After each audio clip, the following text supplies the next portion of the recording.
The sky was a bruised purple when I first saw her, stranded on the outskirts of Ceylon-7, a mining colony orbiting the gas giant Viraxis. My shuttle had just landed after a routine cargo delivery, its engines still humming softly, when the shimmer of her silhouette caught my eye. She stood at the edge of the abandoned docking platform, her white suit scuffed and torn, a helmet tucked under her arm. Her eyes, pale like frozen stars, scanned the horizon as if searching for something, or someone. I hesitated. Space was dangerous, and people like her, lost, alone, and desperate, rarely survived long on a planet like Ceylon-7. But there was something compelling about her, an urgency that pressed at the edges of my mind. "Hey," I called, my voice echoing in the empty docking bay. She turned sharply, startled, and instinctively raised her free hand. I need help," she said, her voice trembling. "Please, I don't have much time." Her fear was contagious. I knew then that this wasn't just a stranded traveler. Something far more serious had brought her here. "What happened?" I asked, stepping closer. Before she could answer, a low, mechanical growl reverberated across the platform. I turned just in time to see a swarm of drones descending from the sky, their lights red and hostile. "They're after me," she whispered, clutching my arm. Her touch was warm, grounding, but there was a desperation in her grip that made my heart race. "If they catch me, everything ends." I had seconds to act. Without thinking, I pulled her toward my shuttle. She stumbled, and instinctively I caught her. And then she did something that left me speechless. She pressed a small, glowing device against my chest. "By the covenant of Lorien," she said, her voice steady, commanding. "You are now my husband. Only your protection can shield me from them." "Husband?" I stammered, my mind spinning. The covenant of Lorien was an ancient interstellar law, binding two beings in a sacred protective union. But we hadn't even met properly. What does that mean?" "It means you must protect me," she said simply, urgency in her eyes. "They can't harm me while you're bound. And I don't have time to explain everything." The drones were closer now, the hiss of their engines slicing through the thin atmosphere. Without hesitation, I pulled her into the shuttle and sealed the doors. The cockpit flickered to life, and she immediately tapped a sequence into the console, overriding the security lockdowns. As we rocketed into the purple twilight, I tried to understand what had just happened. This mysterious woman, had somehow made me her husband in an instant, binding me to protect her life. And yet, the fear in her eyes was unmistakable. "Okay," I said finally, gripping the controls. "You've got me, but I need answers." "Who are they? "Why are they after you?" Her gaze fell to the floor, and she let out a long, shuddering breath. "I am Lyra Valen," she said, "and I'm the last living heir of the Valen line. My family, my planet was destroyed by the Dominion. They've hunted me across galaxies for years. And now they've found me here." I felt a chill. The Dominion was notorious, a ruthless empire that left no survivors. If Lyra was telling the truth, then my life had just been thrown into a war I hadn't even known existed. "They can't hurt you while we're bound," she said again, almost as a reassurance to herself. "But if I die, the covenant ends. And then they'll come for you, too." Her words made the weight of my new reality sink in. I wasn't just a bystander anymore. I was her husband, protector, and potentially her only hope of survival. The shuttle entered the upper atmosphere of Viraxis, and I followed her instructions to land in a hidden cavern near the surface, a place she called the Sanctum. The cavern was lit with bioluminescent fungi, casting eerie blue shadows across the walls. It was beautiful and suffocatingly lonely. Lyra immediately went to work, unpacking devices I had never seen before.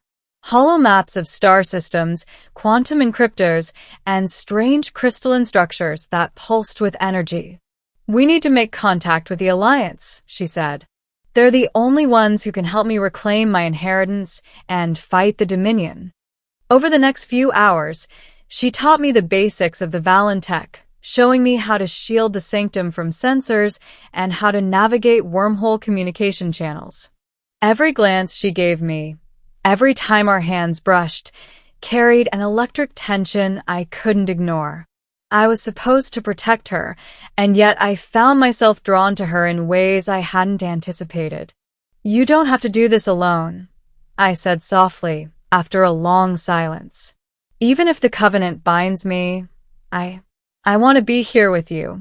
She paused, looking at me with a mixture of relief and disbelief. "You mean it?" "I mean it," I said. "We're in this together." The next few days blurred into a tense routine of evasion, planning, and survival. The Dominion's drones never ceased, scanning every inch of Viraxis for signs of us. Each time they came close, I could feel the protective bond of the Covenant flare around us, deflecting their attacks in inexplicable ways. Lyra explained that the Covenant not only made us legally bound, but also infused our connection with an energy that repelled harm, a force older than any technology one had ever known. One evening, as we watched the twin moons rise over the cavern, she finally opened up. "I never thought anyone would protect me like this," she said, her voice almost a whisper. "Not even my own family. I've been alone for so long. I didn't think I could trust anyone." I took her hand in mine, the Covenant still humming faintly against my chest. "You're not alone anymore. I won't let anything happen to you." For the first time since I met her, I saw a flicker of hope in her eyes, a fragile, beautiful thing that made the darkness of our situation feel bearable. But the Dominion wasn't patient.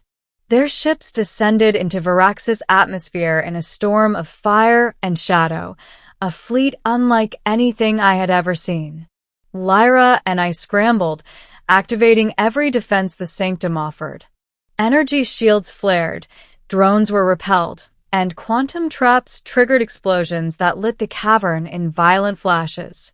Amid the chaos, Lyra was injured, a searing wound along her arm. Panic surged through me, but I refused to let fear take over. The Covenant was real, and I could feel it pulsing between us, an invisible tether of strength. I pressed my hand to her wound, and somehow, energy surged from me into her, knitting the tissue together, closing the injury. Does it always work like that?" she gasped, staring at me in awe. I shook my head, breathless. I don't know, but it will work. We just have to survive this." The battle raged for hours, but together, bound by the Covenant and our growing trust, we outmaneuvered the Dominion fleet. Their ships were forced to retreat, leaving the Sanctum battered but intact. In the aftermath, Lyra collapsed into my arms, exhaustion overtaking her. I held her tightly, feeling the strange, radiant warmth of the Covenant flowing between us. "You saved me," she whispered. "No," I said softly. "We saved each other." Days passed as we recovered, and the bond of the Covenant deepened. Lyra taught me the history of her people, the weight of her inheritance, and the secrets of the Valen line. And in return, I shared my life, my memories, and my hopes with her. The more I learned about her, the more I realized that the instant we were bound wasn't just a twist of fate, it was destiny. One night, as we watched the stars shimmer through the cavern's crystalline ceiling, Lyra turned to me. "I never asked for this," she said, her voice soft. "To have someone like you, to be bound, but I can't imagine going back to being alone." "You won't be," I said, taking her hand. "Not ever." She smiled then, a radiant, genuine smile that seemed to light up the cavern. And in that moment, I understood something fundamental. The covenant had not just made me her protector, it had made us partners in every sense. We had survived the Dominion, escaped death, and forged a bond stronger than any law or technology could define.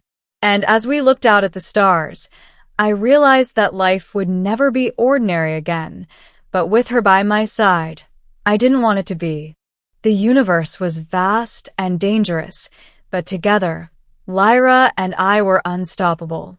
And in that instant, bound by law, by choice, and by something far deeper than either of us fully understood, I became her husband. And I would remain so for the rest of our days. The Dominion ships lay scattered across the horizon, retreating into the void, their threat temporarily ended.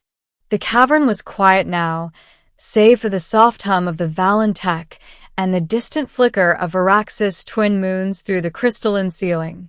Lyra leaned against me, her breath steadying after the chaos. "I thought I would always be alone," she whispered. Her hand found mine, the warmth of the covenant pulsing between us. "You're not alone," I said softly, pressing my forehead to hers. "Not now, not ever." For the first time since I met her, Lyra smiled without fear, without hesitation. It was a smile that carried hope, strength, and something deeper, trust, connection, and maybe even love. The stars outside twinkled like silent witnesses to our bond. We had survived the Dominion, defied death, and discovered a connection that went beyond law, beyond fate, beyond even ourselves. I held her close, feeling the weight of the covenant settle around us, not as a burden, but as a promise. A promise that I would protect her, that we would face the universe together, and that whatever came next, we would endure it side by side. In that moment, under the soft glow of Viraxis moons, I understood one undeniable truth. The instant I became her husband wasn't just a twist of fate, it was destiny. And I would remain her husband, her protector, her partner, forever. The universe was vast, unknown, and dangerous, but together, Lyra and I were unstoppable. And for the first time, I felt at home among the stars.